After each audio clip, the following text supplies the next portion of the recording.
శుక్లాం బ్రహ్మ విచారసార పరమాద్యాం జగద్వ్యాపినీం వీణా పుస్తకధారిణీం అభయదాం జాడ్యాంధకారాపకాం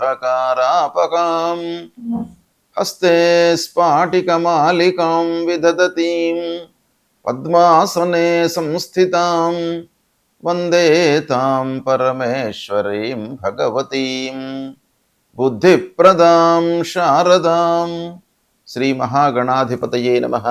శ్రీ మహాసరస్వత్యై నమః. శ్రీ గురుభ్యో నమః.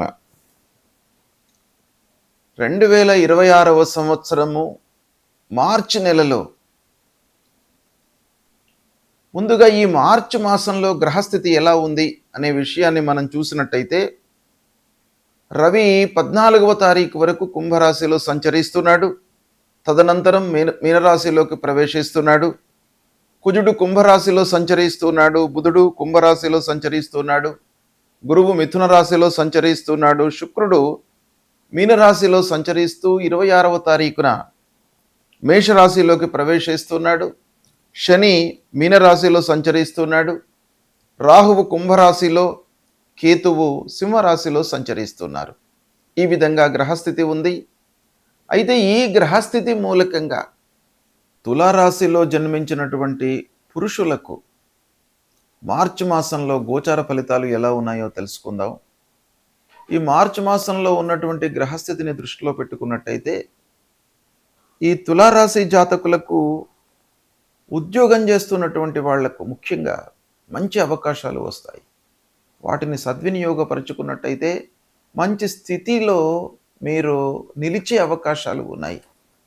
ఇకపోతే మీ పనితనానికి గుర్తింపు లభిస్తుంది, ప్రమోషన్ లభిస్తుంది, శాలరీ లోపల ఎన్హాన్స్మెంట్ కూడాను ఈ మాసంలో కనబడుతుంది. ఆర్థిక లాభము పెరుగుతుంది మీకు. ఇక తులారాశిలో జన్మించినటువంటి వాళ్ళు, వ్యాపార రంగంలో ఉన్నటువంటి వాళ్ళు చేస్తున్నటువంటి వ్యాపారాన్ని విస్తరించాలి అనేటువంటి మనస్తత్వంతో ముందుకు వెళతారు. ఇక కొత్త ఒప్పందాలు చేసుకుంటారు. తద్వారా లాభము మీకు కనబడుతుంది. భార్య యొక్క సహకారం మీకు ఈ నెల లోపల బాగా అంది వస్తుంది. అన్ని విధాలుగా సహాయ సహకారాలు, ప్రతి విషయం లోపల కూడాను మీరు చేసేటువంటి పనులలో మంచి ఆలోచనలను ఇస్తూ ఒక మార్గదర్శిగా మీకు భార్య ఈ మాసంలో ఉండేటువంటి అవకాశం ఉంది. దాంపత్య సౌఖ్యం కనబడుతుంది. ఓవరాల్గా పిల్లల వలన మీరు ఆనందాన్ని పొందుతారు. ఈ మాసంలో ఏంటంటే, వాళ్ళు ఒక మంచి స్థితి లోపల సెటిల్ కావడము, మంచి స్థాయిలో నిలవడము, మంచి సంస్థ లోపల అడ్మిషన్ లభించడము, వాళ్లకు సంబంధించినటువంటి పనుల లోపల మీరు సంతృప్తిగా ఈ మాసంలో ఉంటారు. పెట్టుబడులు లాభిస్తాయి. ఆస్తి కొనుగోలు చేయడానికి అనుకూలమైనటువంటి సమయము. వాహన సౌఖ్యం కనబడుతుంది. కొత్త వాహనం కొనుగోలు చేయడము, లేదా ఉన్న వాహనాన్ని మీరు సద్వినియోగపరచుకోవడము, తద్వారా మీకు సౌఖ్యము ఈ మాసంలో కనబడుతుంది. శత్రువులపై విజయాన్ని పొందుతారు. కోర్టు వ్యవహారాలలో అనుకూలత కనబడుతుంది. ఈ మాసం లోపల ప్రయాణాలు కలిసి వస్తాయి. విదేశీ ప్రయాణాల అవకాశం కూడాను బాగా ఉంది. ఇకపోతే పూర్వం ఉన్నటువంటి స్థితి కంటే కూడాను ఆరోగ్యపరంగా ఈ మాసం మీకు బాగా అనుకూలంగా ఉంటుంది. మానసికంగా ఒక స్థితికి వస్తారు, అంటే మంచి స్థితికి వస్తారు. అంటే మీ లోపల ఆత్మవిశ్వాసం పెరుగుతుంది. పనుల లోపల కార్య సాఫల్యత రేటు పెరిగేటప్పటికీ మీ లోపల ఒక బలము అనేటువంటిది చేకూరుతుంది. స్నేహితుల సహాయ సహకారం పొందుతారు. సోదరులతో అనుకూలత కనబడుతుంది. కుటుంబ పెద్దలు, తర్వాత ఆత్మీయులు, స్నేహితులు, వీళ్ళందరి యొక్క సహాయ సహకారాలు మీకు అందే అవకాశము ఉంది. సమాజంలో గౌరవ మర్యాదలు లభిస్తాయి. ఆదాయం పెరుగుతుంది. పూర్వం తీసుకున్నటువంటి అప్పులను రిపే చేస్తారు. ఇలా మీకు మంచి ఫలితాలు ఈ మాసంలో కనబడుతున్నాయి. సద్వినియోగపరచుకోండి, శుభ ఫలితాలను పొందుతారు. గ్రహస్థితి ప్రతికూలంగా ఉన్నప్పుడు మనము ఏమి చేయాలి?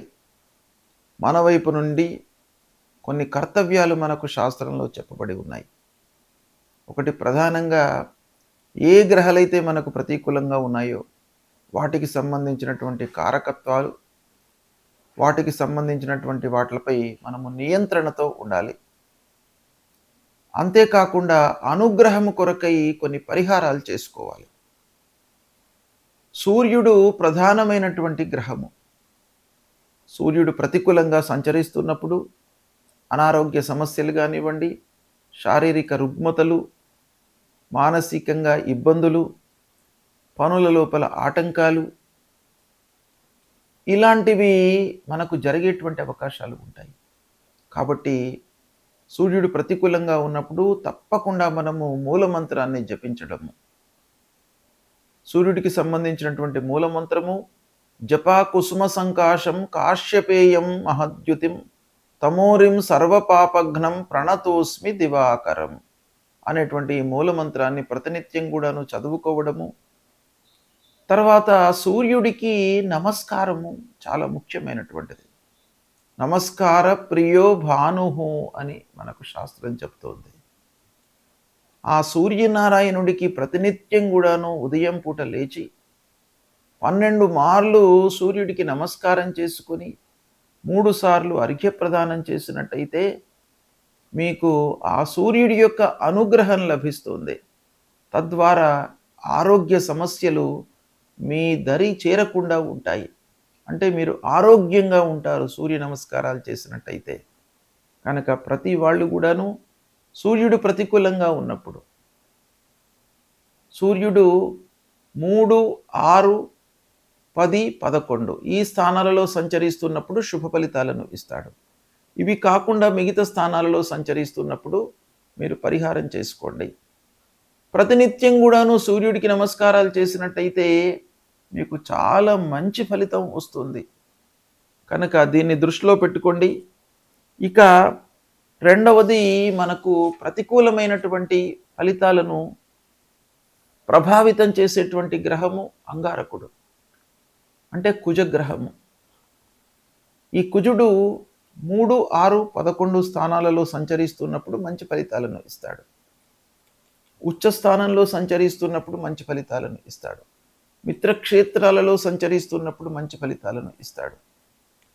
కాబట్టి అవి కాకుండా ప్రతికూలమైనటువంటి స్థానాలలో ఉన్నప్పుడు మీరు అంగారకుడి ప్రీత్యర్థమై అంగారకుడి మూలమంత్రాన్ని ప్రతినిత్యం కూడాను చదువుకోండి. ఏంటి అది? ధరణీ గర్భ సంభూతం విద్యుత్కాంచన సన్నిభం కుమారం శక్తిహస్తంచ మంగళం ప్రణమామ్యహం అనేటువంటి ఈ మూలమంత్రాన్ని ప్రతినిత్యం కూడాను చదువుకోండి. సుబ్రహ్మణ్య స్వామిని కొలవండి. సుబ్రహ్మణ్య స్వామి దేవాలయానికి వెళ్ళండి.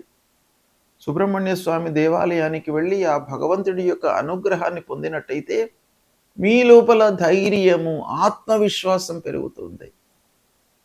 ధైర్యము, సాహసము, ఆత్మవిశ్వాసం అనేటువంటిది చాలా ముఖ్యమైనటువంటిది. పనుల లోపల మనకు విజయం చేకూర్చడానికి ఆత్మవిశ్వాసం చాలా ముఖ్యమైనటువంటి పాత్రను పోషిస్తుంది. కాబట్టి అది మీకు సుబ్రహ్మణ్య స్వామిని కొలవడం మూలకంగా వస్తుంది. కాబట్టి సుబ్రహ్మణ్య స్వామి దేవాలయానికి వెళ్ళండి. ఇక బుధుడు మీకు మంచి ఆలోచనలను, సమయస్ఫూర్తిని, తర్వాత వ్యాపారంలో మీకు అనుకూలతను ఇచ్చేటువంటి గ్రహము. అలాంటి బుధుడు మీకు ప్రతికూలంగా ఉన్నప్పుడు మీరు విష్ణు సహస్రనామ పారాయణం చేయండి. బుధుడికి సంబంధించినటువంటి మూలమంత్రంతో పాటుగా విష్ణు సహస్రనామ పారాయణము.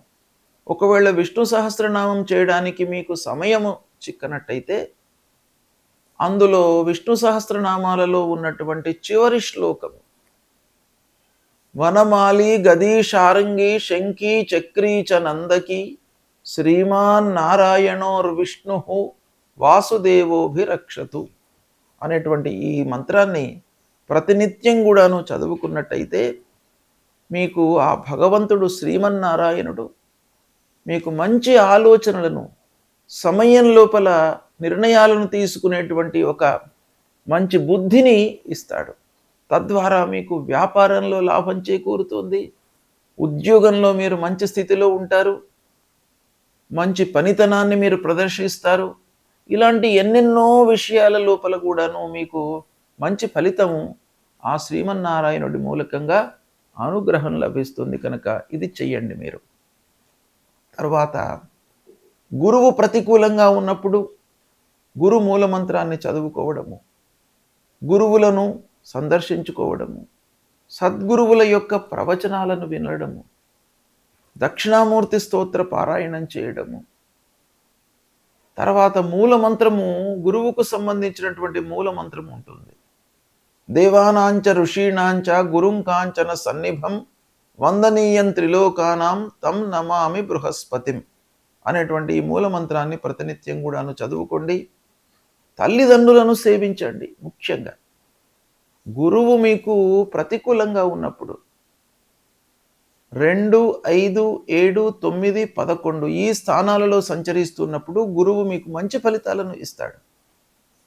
ఉచ్చ స్థానంలో ఉన్నప్పుడు మంచి ఫలితాన్ని ఇస్తాడు. మిత్రక్షేత్రంలో సంచరిస్తున్నప్పుడు మంచి ఫలితాలను ఇస్తాడు. శుభ దృష్టితో ఉన్నప్పుడు మంచి ఫలితాలను ఇస్తాడు. కనుక ఇది కాకుండా మిగతా స్థానాలలో సంచరిస్తున్నప్పుడు తప్పకుండా మీరు ఈ గురువుకు సంబంధించినటువంటి పరిహారాలు చేసుకోవాలి. ఏ స్థానంలో ఉన్నప్పటికీ తల్లిదండ్రుల యొక్క ఆశీర్వచనము, అనుగ్రహము మీకు చాలా అవసరము. కనుక ప్రతినిత్యం కూడాను తల్లిదండ్రులను మీరు సేవించండి. వాళ్ళ యొక్క ఆరోగ్య సమస్యలు, వాళ్ళ యొక్క బాగోగులను మీరు తెలుసుకోండి. వాళ్ళ మూలకంగా మీకు చాలా మంచి జరుగుతుంది. కాబట్టి తల్లిదండ్రులను ప్రేమించండి.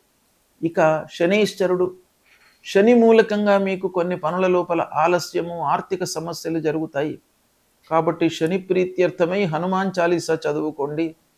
శనిగ్రహాన్ని నవగ్రహాల లోపల పశ్చిమ దిశ లోపల శనీశ్వరుడు ఉంటాడు.